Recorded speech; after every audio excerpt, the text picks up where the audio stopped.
All right. It's Sunday afternoon. Uh, spent the weekend in Columbus with my wife. She had some continuing education to go to, so we went to Columbus. Friday night I come home from work, and boy, this truck was really acting weird on me. This is my 86 F250, 350, whatever you want to call it. It's got a Dana 60 front end, so it's a 350, but it was really doing some weird things. As long as I was on the accelerator, it was pulling pretty good, but when I let on, boy, it just fell on its face. When I got home, I crawled underneath it. I was looking at things, and the first thing I noticed was there's oil running down the pinion.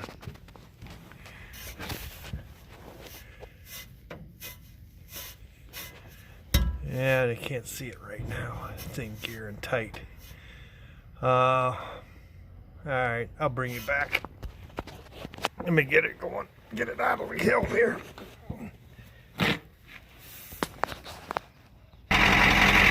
Alright.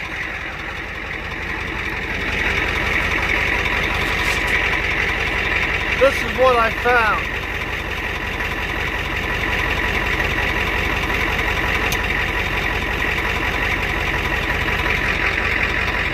I don't know if you can see that.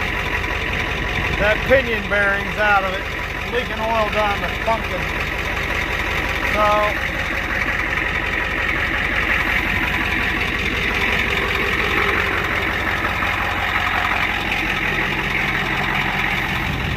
I'm hoping it didn't tear the rear end gears up, but I'm betting it did.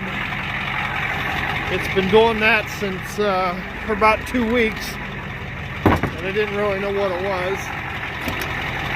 So we're going to put her in the shop and tear it apart. So I'll bring you back. Alright, well, looking at the teeth on the ring gear, they seem to be alright. They don't seem to be chewed up any. So hopefully we can put bearings in this thing, put her back together. So here we go. Alright, I got the rear cover off. I got the dry shaft down. Look at this.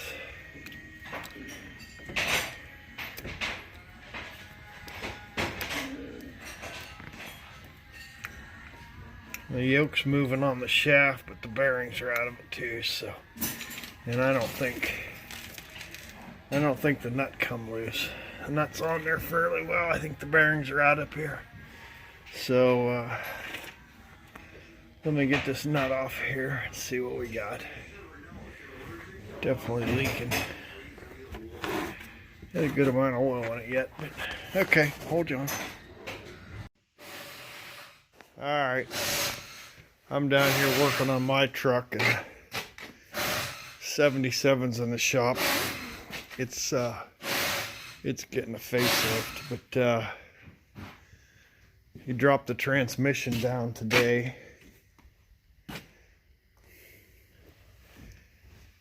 And gee, do you notice anything? Now this clutch didn't give any problems, but any of you guys out there building 4BT in Fummins trucks, this is 11-inch clutch from the this is a small block Ford clutch, but it's a snowplow clutch. But this is like, what was this, the third clutch that you put in this thing? We had the factory clutch, the one out of the bread van, then we put an Napa clutch, and then that one, yeah. So this is the third clutch, and they're all doing the same thing, ripping the centers out. Well, the bread van clutch was the only one that held up. It just wore the disc off. Oh, yeah, but we don't know what it was. No. And like in the original video, I said that those guys told us that was what, a center force clutch. Maybe. Or that's the only thing they could hold up to the torque of the 4BT. So, anyhow, there's the transmission. It's a ZF5, a small block bell housing. So, alright, back to the red truck. You got the axles pulled out of it? This one's started to move. Screwdriver out. And I got one right down here.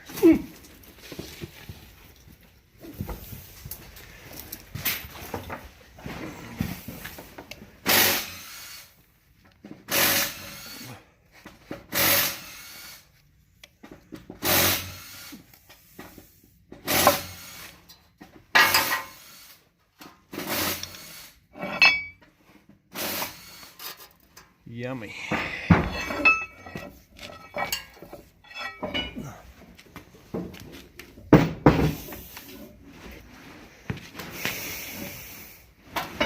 Okay, the game plan here is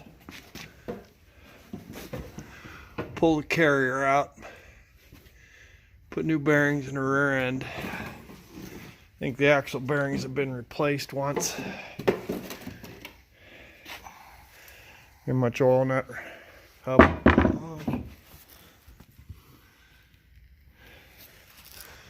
So, all right, that's where we're at. This is the pinion bearing,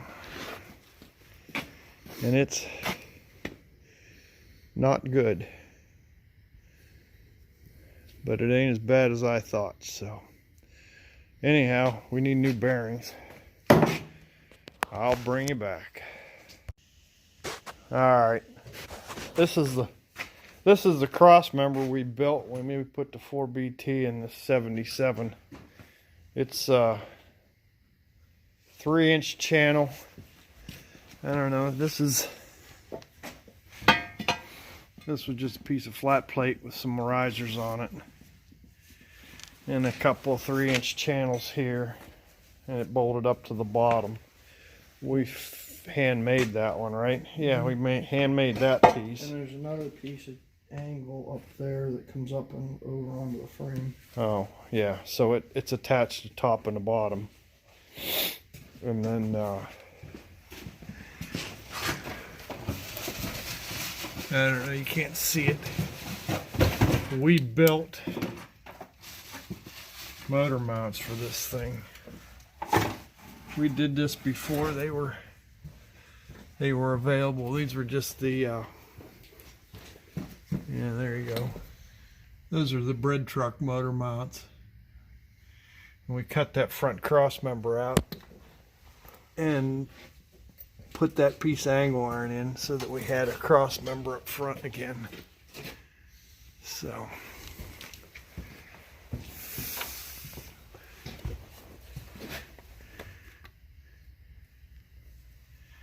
can't hardly see anything up in here, it's too dark. Yeah, my light's done. Anyhow, that's that. Got the original 306 cylinder radiator in it. New process 205 transfer case on a small block Ford ZF 5-speed. And that's held up well. You've never had any trouble with that. It used to have synchronizer problems in second gear, but somehow it healed itself. Yep, so anyhow, that's what we're doing today. Alright, I got these gears out of the rear end here on my truck. I just wanted to show that these things are, the gears themselves are in pretty decent shape. They aren't pitted up.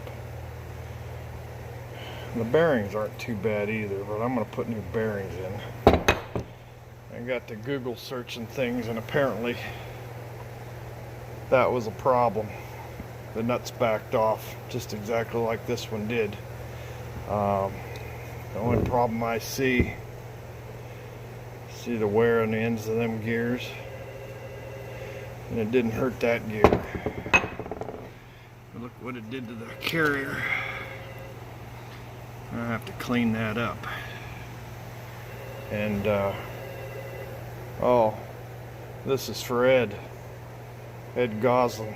There's your case.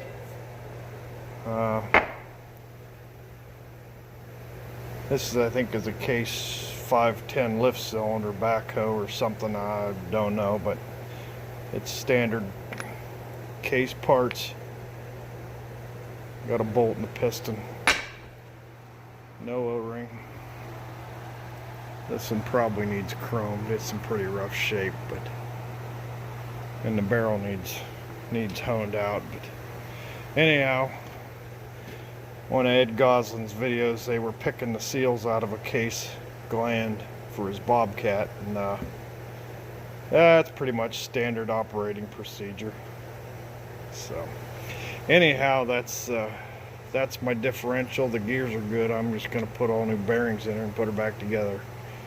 I'll put a new shaft seal in, probably a new nut and a new crush sleeve. So, alright, thanks for watching. Alright. Got my bearing warmer out here. Got my bearings. US standard gear. There's the part number, made in the USA. Japanese bearings. Go figure. I did that one. This is a heat pen. It melts at 200 degrees. I just put them on the hot plate, warm them up to 200 degrees, and they drop right on there. So I'll bring you back. Oh, yeah, there's no shims here. The shims are on the outside of the races there on the rear end, so I've kept them separate. Let me get these warmed up, because once you get that to the right temperature, it doesn't take long to overheat, and you don't want to overheat the bearings, so I'll bring you back. Still heating. Ain't melted yet.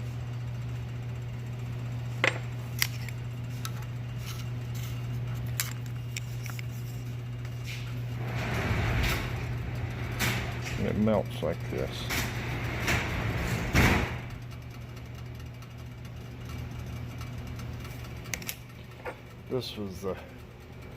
This was the back pinion bearing.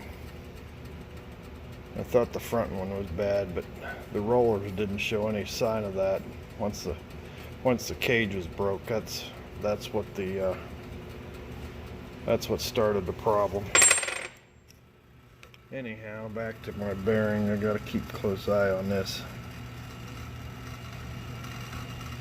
Getting close. Getting close. I'll bring you back.